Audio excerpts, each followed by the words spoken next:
नमस्कार दोस्तों।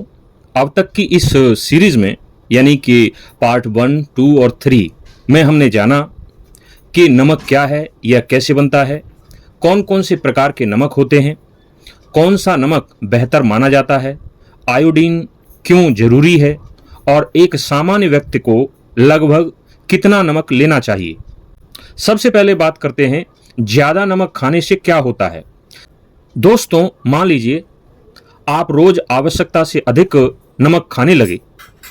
पहले दिन शायद आपको कोई फर्क महसूस नहीं होगा, एक सप्ताह बाद भी शायद कुछ खास महसूस न हो, लेकिन अगर यह आदत महीनों और वर्षों तक बनी रहे तो धीरे धीरे शरीर पर इसका असर दिखने लगता है। सबसे पहले असर पड़ता है ब्लड प्रेशर पर। जब शरीर में सोडियम अधिक हो जाता है तो शरीर अतिरिक्त पानी रोकने लगता है। इससे रक्त की मात्रा बढ़ सकती है और कई लोगों में रक्तचाप बढ़ सकता है। हालांकि हर व्यक्ति का शरीर एक जैसी प्रक्रिया नहीं देता, लेकिन कई लोगों में अधिक नमक उच्च रक्तचाप का जोखिम बढ़ा सकता है। इसके बाद दिल पर असर पड़ सकता है। यदि लंबे समय तक ब्लड प्रेशर नियंत्रित न रहे तो हृदय को रक्त पंप करने के लिए अधिक मेहनत करनी पड़ सकती है। समय के साथ यह हृदय रोगों के जोखिम को बढ़ा सकता है। तीसरा असर किडनी पर पड़ सकता है। हमारी किडनी लगातार शरीर से अतिरिक्त सोडियम बाहर निकालने का काम करती है, लेकिन यदि लंबे समय तक जरूरत से ज्यादा नमक लिया जाए तो किडनी पर अतिरिक्त दबाव पड़ सकता है, विशेषकर उन लोगों में जिन्हें पहले से किडनी की बीमारी हो।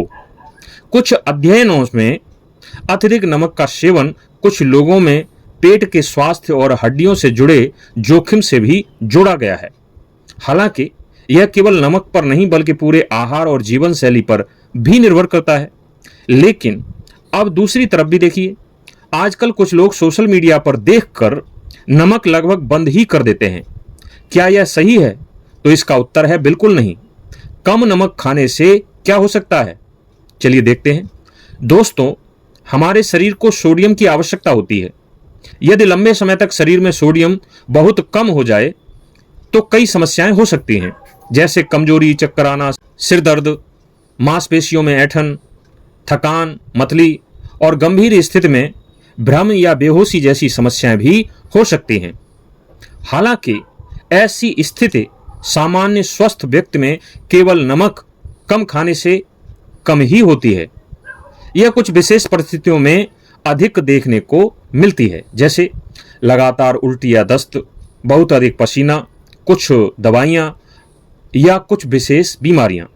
इसलिए बहुत ज़्यादा नमक भी सही नहीं है और बिना आवश्यकता नमक लगभग बंद कर देना भी सही नहीं है। अब सबसे महत्वपूर्ण सवाल, किस उम्र में कितना नमक खाना चाहिए? दोस्तों, सबसे पहले एक बात याद रखिए, बच्चों की ज़रूरत वयस्कों से अलग होती है। शिशु, यदि बच्चा केवल माँ का दूध या निर्धारित शिशु आहार ले रहा है तो अलग से नमक देने की आवश्यकता नहीं होती। छोटे बच्चे, उन्हें भी वयस्कों जितना नमक नहीं चाहिए। उनका भोजन संतुलित होना चाहिए, लेकिन अतिरिक्त नमक डालने की आदत से बचना चाहिए। स्वस्थ वयस्क, विश्व स्वास्थ्य संगठन की सामान्य सलाह के अनुसार पूरे दिन में कुल नमक लगभग 5 ग्राम से अधिक उसे नहीं लेना चाहिए, यानी लगभग एक छोटी चम्मच। अब ध्यान रहे, इसमें खाना बनाते समय डाला गया नमक ही नहीं बल्कि पैकेज्ड खाद्य पदार्थों का नमक भी शामिल होता है। अब बुजुर्गों की बात करते हैं। यदि व्यक्ति पूरी तरह स्वस्थ है तो भी नमक सीमित मात्रा में लेना बेहतर माना जाता है, और यदि हाई बीपी, हृदय रोग या किडनी की समस्या है तो डॉक्टर की सलाह अधिक महत्वपूर्ण हो जाती है। किन लोगों को सबसे ज़्यादा सावधानी रखनी चाहिए, तो बताते हैं। यदि किसी व्यक्ति को हाई ब्लड प्रेशर है, हृदय रोग है, किडनी की बीमारी है, लीवर की कुछ विशेष बीमारियां हैं या डॉक्टर ने कम नमक लेने की सलाह दी है तो उसे स्वयं निर्णय लेने के बजाय डॉक्टर या योग्य डाइटिशियन की सलाह का पालन करना चाहिए।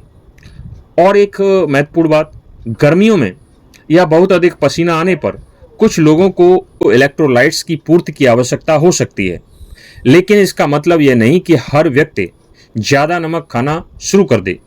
ज़रूरत व्यक्ति की स्थिति पर निर्भर करती है।